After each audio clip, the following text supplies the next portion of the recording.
Trump increased the pressure on Cuba and put the Caribbean at the center of the new United States offensive amid the fallout. This Saturday, May 2, 2026, the White House issued an executive order signed by Donald Trump expanding sanctions against the Cuban regime. Meanwhile, the president himself spoke about sending the USS Abraham Lincoln, one of the largest aircraft carriers in the world, near the island after the brutal operation against Iran. The measure was signed on May 1, 2026, and targets people, authorities, companies, and sectors linked to the Cuban government. I'll tell you all about that in a moment, but right now you'll want to be subscribed to the channel to stay well informed.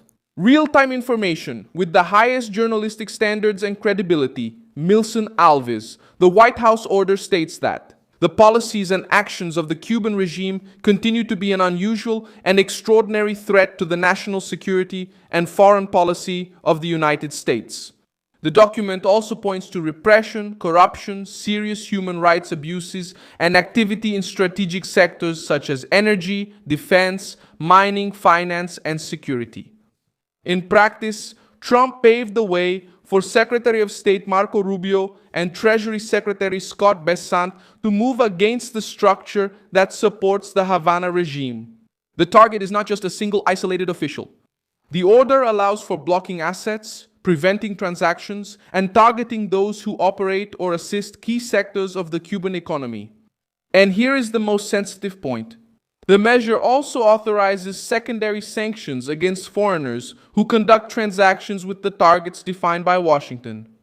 This means that banks, companies, and intermediaries outside the United States can come under scrutiny if they are seen as part of the machinery that keeps the regime breathing. The political impact is strong because it happens at a time when Cuba is already facing economic pressure, fuel shortages, and blackouts. For Washington, Cuba is no longer just an island in crisis.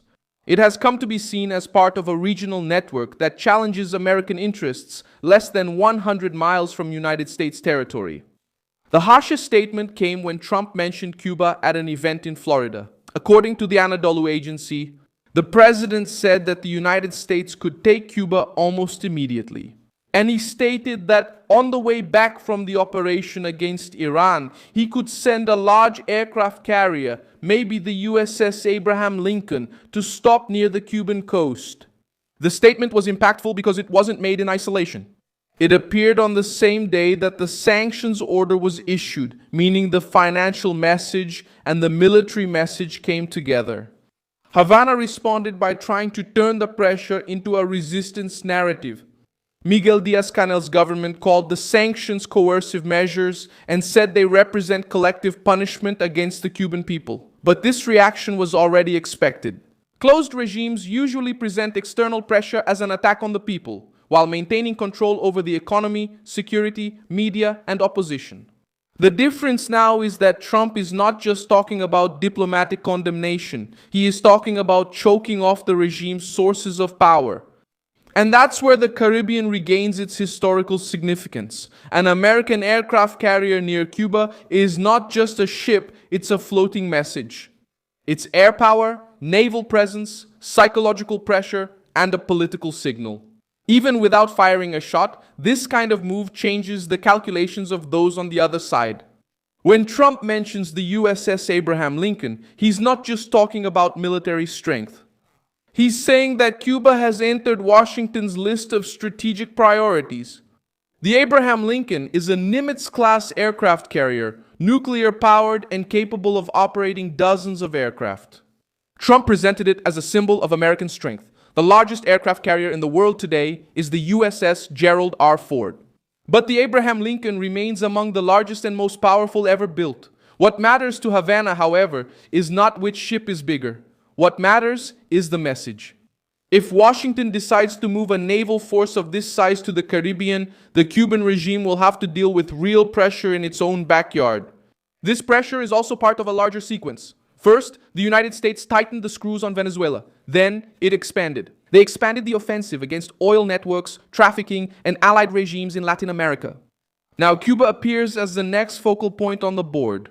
Reuters reported that under Trump, Washington had already increased pressure on the island earlier this year, including after Nicolas Maduro left Venezuela and with restrictions on the flow of Venezuelan oil to Cuba. The reason is simple.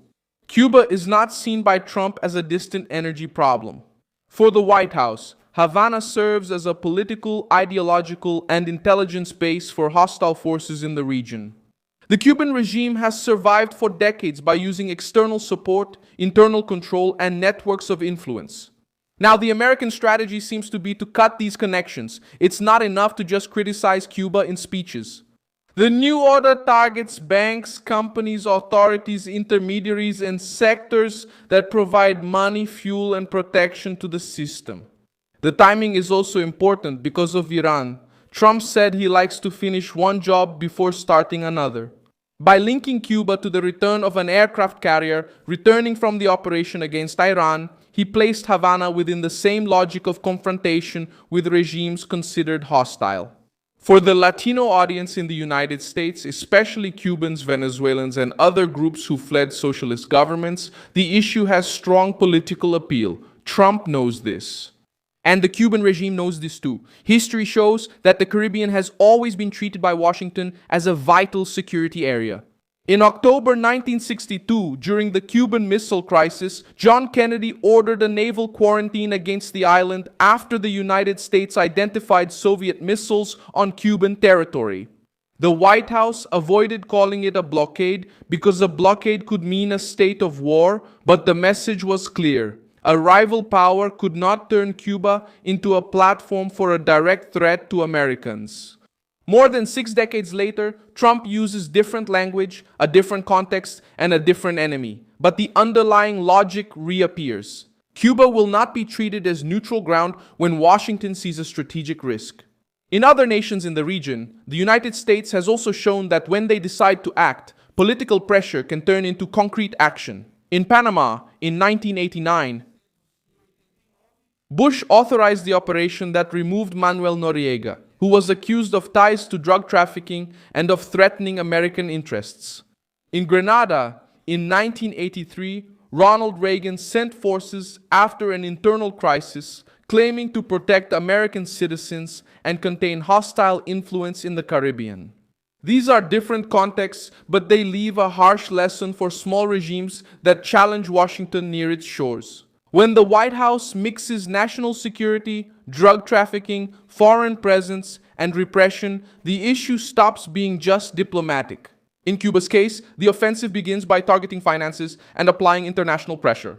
The executive order allows targeting anyone involved in sensitive sectors of the Cuban economy or anyone who provides financial, material, or technological support to the regime. This could scare foreign companies, which previously believed they could operate in Cuba by separating their activities from the American market. A sanction like this creates fear in the financial system. Banks start reviewing transactions. Companies start assessing risk. Governments allied with Cuba start to think twice before openly offering assistance. And the regime, which is already facing supply shortages and blackouts, could lose even more momentum. It's a heavier kind of silent pressure. Trump is betting that Cuba is flying. The regime tries to show strength in the streets with official events, flags, and speeches. But that doesn't change the reality of an island pressured by economic crisis, mass emigration, external dependence, and lack of political renewal. The May 1st order struck precisely at the pillars that keep this system standing: money, security, energy, and external support. The presence of the name Marco Rubio also carries weight. Rubio is the son of Cubans, knows the diaspora's agenda, and has always advocated a hard line against Havana. With him in the State Department, the policy against Cuba is no longer just technical. It gains a political symbol for millions of Latinos who see the Cuban regime as the origin of an authoritarian network spread throughout the region. Alongside Scott Bessant at the Treasury, Rubio now has a tool to turn rhetoric into concrete punishment. The Diaz-Canel regime tries to say it won't be intimidated, but the real question is this: who will still want to take risks for Havana? If a foreign financial institution could lose access to the American system for helping Cuban agents, the choice becomes much harder. If energy and mining companies can be linked to sanctioned sectors, the cost goes up. If regional allies realize that Cuba has become a priority for Trump, the isolation increases. The talk about the aircraft carrier completes this picture. Sanctions hit the wallet. The aircraft carrier puts psychological pressure. And when these two things appear together, the message becomes brutal for the regime. And for an already weakened government, economic, political, and military pressure may be enough to create internal fractures. What happened, therefore, was a clear shift in the American stance against Cuba. Trump signed an order to expand sanctions. And at the same time, he talked about bringing the American naval force closer to the island. The White House took the issue beyond rhetoric and put sanctions, Treasury, State Department, and aircraft carriers in the same message. For Havana, the warning is simple. The Caribbean is boiling again. And this time, Trump wants the regime to feel the impact even before any ship gets close to the coast. I'm Milson Alves, an international affairs specialist, and my purpose is to keep you well informed with the truth every day. The news links are in the video description. Like this video, subscribe, and check the comments at the end to stay engaged with the Milson Alves community.